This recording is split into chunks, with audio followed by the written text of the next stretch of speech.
अक्रूर आए हैं। संध्या के समय नंद महल में प्रवेश हुआ है। नंद बाबा ने उनका स्वागत किया, सत्कार किया, जलपान कराया, बैठ गए पास में और पूछने लगे कैसे आना हुआ है। लेकिन महाराज पूरे ब्रज में समाचार फैल गया कि मथुरा से कोई एक दूत आयो है, रथ सजा के, न जाने कहाँ बा को विचार है, कहाँ कारण है, क्यों आयो है। तो सब ब्रजवासी आ गए नंद बाबा के महल के पास, हम जाने तो ये क्यों आया है, क्या कारण है। और इधर नंद बाबा ने जब पूछा तो बहुत धीरे से, इतने धीरे से जैसे कान के पास आकर के कोई बात कहता है कि सिर्फ नंद बाबा सुने और दूसरा कोई सुन ना पाए। लेकिन एक कहावत है कि कान तो दीवाल के भी होते हैं ना। दीवाल से कान लगा करके नंदरानी झरोखे से सुन रही थी कि ये क्या कहने वाले हैं, क्यों आए हैं। अक्रूर ने बड़े धीरे से कहा कि नंद बाबा आपको तो सब मालूम है ना। नंद बाबा ने कहा मुझे तो कुछ मालूम नहीं। क्या? तो बोले देखो, जो वस्तु अपनी होती है उस पर अपना अधिकार होता है, और जो दूसरी की वस्तु उस पर अपना क्या अधिकार है। एक कृष्ण तुम्हारे नहीं, ये तो वसुदेव के पुत्र हैं। 11 वर्ष पहले रात्रि के 12 बजे देवकी ने कारागृह में इनको जन्म दिया था। उसी रात्रि में वसुदेव गोकुल छोड़ गए थे। नंदरानी ने कन्या को जन्म दिया था, जो कन्या दिवंगता हो गई थी, और ये देवकी के कुमार हैं, वसुदेव के लाला हैं। नंद ने कहा तुम क्या कह रहे हो? और सुना है नंद बाबा ने कि ये देवकी का लाला है, वसुदेव का कुमार है। सुनते ही बेहोश हो गए, और उधर दीवाल से कान लगा के जो जंगले से झरोखे से सुन रही थी नंदरानी, उसकी तो मन स्थिति बिगड़ गई, व्याकुल हो गई, एकदम चिल्ला गई, तड़पने लगी। तुमने कैसे कह दिया कि कृष्ण मेरा नहीं है? अक्रूर जही के पगना पटी बिंबाई, वह का जाने पीर पर आई। तुम कहाँ समझोगे पुत्र का वियोग क्या होता है, और पुत्र को कैसे पाला जाता है, उसको जरा मां से पूछना, पिता को भी पता नहीं होता है।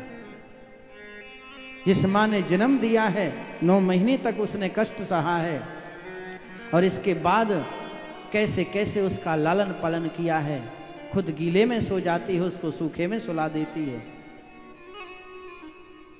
वो रोता है तो दूध पिलाने लगती है, वो हंसता है तो हंसने लगती है, और वो रोता है तो रोने लगती है। सज्जनों, वो माँ होती है। और वो माँ आज जब सुना है नंदरानी यशोदा, तो व्याकुल होकर के तड़पने लगी है, बेहोश हो गई, रोम रोम कांपने लगा, गिर गई जमीन पर। किसने कह दिया कृष्ण मेरा नहीं है? अरे कहने वाले की वाणी कैसे निकल गई? मुझे मालूम है मैंने कैसे इसका लालन पालन किया है। रात रात भर नहीं सोता था, और मैं हाथ में लेकर के झुलाती रहती थी और लोरियां गाती रहती थी। छगन मगन मेरे लाल को आजारी निंदिया आ, और आज तू मुझसे कहने आया है कि ये तेरा नहीं है। अरे अक्रूर, किसने तेरा नाम अक्रूर रख दिया? तू तो महाक्रूर है। और कृष्ण मेरा है, मेरा है, मेरा है, मेरा है कहते कहते उसको बेहोशी आई और जमीन पर गिर पड़ी। पूरी रात बीत रही है। सुख का समय बहुत जल्दी बीतता है, ध्यान रखना। समय वही 12 घंटे का होता है दिन, वही 12 घंटे की रात्रि, लेकिन सुख की रात्रि जल्दी बीतती है और दुख की रात्रि बहुत बड़ी हो जाती है। सुख का समय बहुत जल्दी बीत जाता है, दुख का समय बहुत बड़ा हो जाता है।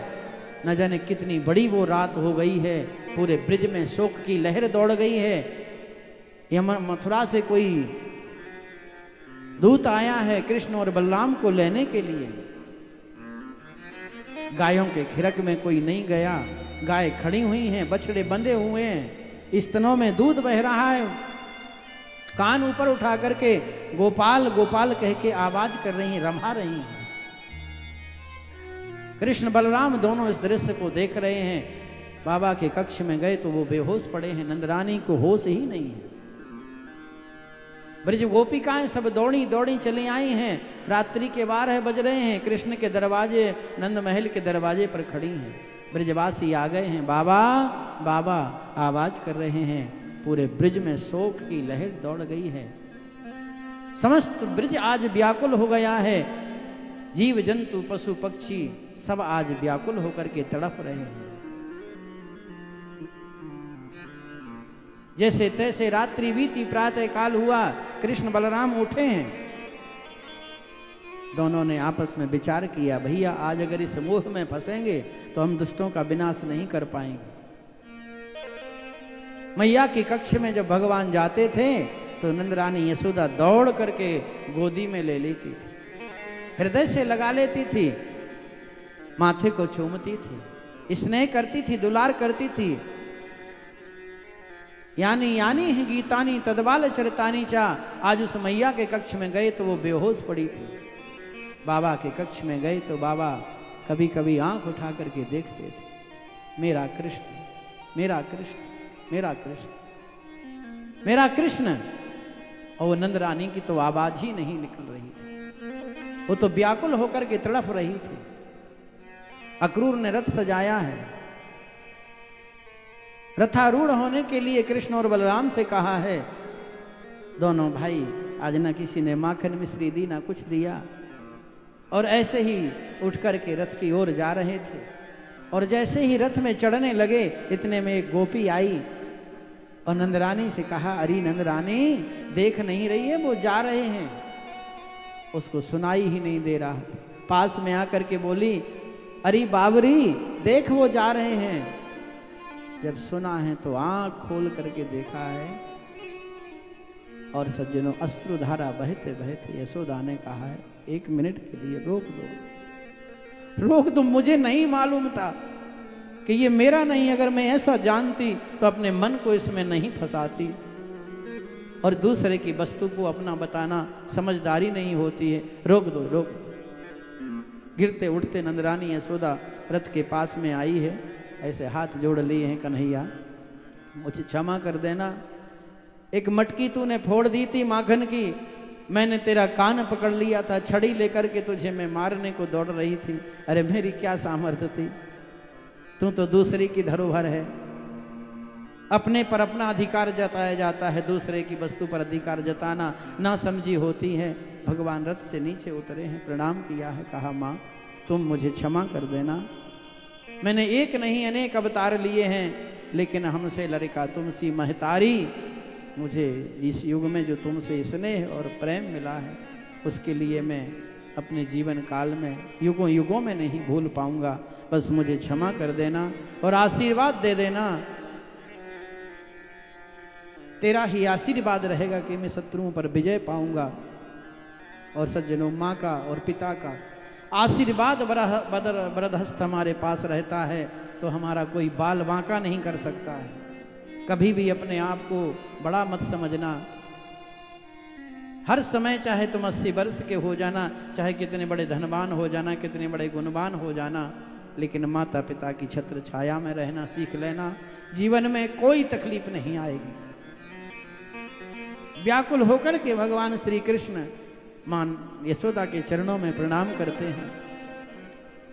गिरते उठते यशोदा को एक गोपी पकड़ करके ले आई है, कमरे में गिर गई है और आज के दिन से ही बस पागल हो गई। उसको याद ही नहीं रहता था कि मैं कौन हूँ, मुझे कुछ करना है, मेरे वस्त्र कैसे हैं, मैंने कुछ खाया कि नहीं पिया, मैं सोई के उठी के जागी, बस कृष्ण कृष्ण कृष्ण कृष्ण कृष्ण, लाला लाला लाला लाला, कनुआ कनुआ कनुआ कन्हैया कन्हैया कह के जीवन दिन निकालती रहती थी। और ये रथारूढ़ हुए हैं दोनों।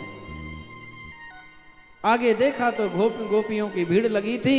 अरे अक्रूर हमारे शरीर के ऊपर से ये रथ निकाल ले, तब इनको ले जाना, हम नहीं जाने देंगी। तूने कैसे जान लिया कि तू इनको ले जाएगा? भगवान समझ गए। भगवान ने कहा कि आज अगर मैं इनके बंधन में बंधा ना तो दुष्टों का विनाश नहीं कर पाऊंगा। तो उनको वचन दिया कि तुम धैर्य रखो, मैं परसों आ जाऊंगा। परसों आई हो मन मोहन ने, यह कौल कियो घर से चलतो। कौल माने सौगंध दी है, शपथ दी है कि मैं परसों लौट के आ जाऊंगा। ऐसा कह के भगवान गोपियों को सांत्वना दिए हैं, ब्रजवासियों को सांत्वना दिए हैं। नंद बाबा से कहा आप एक रथ सजा लो, चलो कंस का निमंत्रण आया है। नंद बाबा ने भी रथ सजाया है, भगवान के छोटे छोटे सखा रथ में बैठे हैं। और देखा तो पूरा ब्रज सामने खड़ा था, गोपियां, गोप, ब्रजवासी, बालक, गौएं देख रही थी, गोपाल गोपाल करके कान उठा करके पूंछ उठा के आवाज कर रही थी। पर इस भारी भीड़ में कहीं किशोरी दिखाई नहीं दी। भगवान ने कहा किशोरी ये मेरे ब्रज को संभाल के रखना, आज मैं कृष्ण के रूप में ब्रज को छोड़ के जा रहा हूं, पर राधा तेरे रूप में मैं ब्रज में ही निवास करूंगा। इसलिए वृंदावन को छोड़ के भगवान कभी नहीं गए हैं। राधा के रूप में आज भी वृंदावन में भगवान विराजे हैं। इसलिए राधा उनकी पत्नी नहीं है सज्जनों, भगवान कृष्ण का ही रूप है। ब्रज की कमान को राधा किशोरी के हाथ में देकर के भगवान रथारूढ़ हुए हैं। अक्रूर ने रथ आगे बढ़ाया है, यमुना में स्नान किया है अक्रूर ने, तो देखा कि वहां जल के अंदर कृष्ण 1000 फन वाले शेष पर बैठे आराम कर रहे थे। अक्रूर ने कहा ये कृष्ण ये तो मेरे रथ में बैठा है, पर देखा कि वो तो 1000 फन वाले शेष के ऊपर बैठा है कन्हैया। बाहर निकल के देखा तो रथ में बैठा था वो कृष्ण।